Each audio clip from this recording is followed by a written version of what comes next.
നമസ്കാരം. അപ്പോൾ big boss അപ്പോൾ തീർച്ചയായിട്ടും നമുക്കൊരു സന്തോഷ വാർത്ത ഉണ്ട്. രേണു സുധി എന്ന് പറയുന്ന ആ ഒരു സാധാരണക്കാരി നിലവിൽ സൂചിച്ചേണ്ട നമ്മുടെ ഭാര്യ തീർച്ചയായിട്ടും ബിഗ് ബോസിൽ എത്തിയിരിക്കുകയാണ്. അപ്പോൾ രേണു സുധി എന്ന് പറയുന്ന ആ ഒരു സ്ത്രീജനം മീഡിയകൾ അല്ലെങ്കിൽ റീൽസ് ഒക്കെ ചെയ്യുന്ന ഒരു സ്റ്റാർട്ട് ചെയ്യുന്ന സമയത്ത് ഒരുപാട് ബോഡി ഷെയ്മിങ്ങും അതുപോലെ തന്നെ ഒരുപാട് അധിക്ഷേപങ്ങളൊക്കെ കണ്ടു പോകുന്നതാണ് നമ്മ. തീർച്ചയായിട്ടും ഈ ബിഗ് ബോസിൽ എത്തിയതിനു ശേഷം കുറച്ച് ചൊറിയന്മാരും ചൊറിയത്തികളൊക്കെ വീണ്ടും കിടന്ന് ചൊറിഞ്ഞുകൊണ്ടിരിക്കുകയാണ്. ഒരു ബിഗ് ബോസ് അടിക്കുന്ന ഉറപ്പാണ്.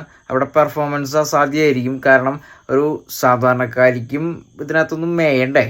തീർച്ചയായിട്ടും അവരുടെ ഒരു പെർഫോമൻസ് ഒക്കെ നമുക്ക് കണ്ടൊന്ന് ആസ്വദിക്കാം. എനിക്കൊരു കാര്യം പറയാനുള്ളത് രേണു ചേച്ചി, അതായത് ഓടിക്കൊണ്ടിരിക്കുന്ന ട്രെയിന് അപ്പുറവും ഇപ്പുറമായിട്ട് ഒരുപാട് പട്ടികൾ ഇങ്ങനെ കുരച്ചുകൊണ്ടിരിക്കും. നമ്മൾ മൈൻഡ് ചെയ്യണ്ട. ട്രെയിൻ എന്തായാലും ഒരു ലക്ഷ്യസ്ഥാനത്ത് എത്തുമല്ലോ.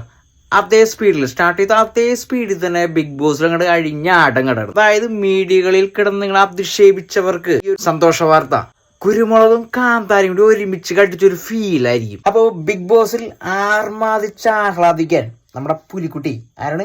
രേണു സുധി.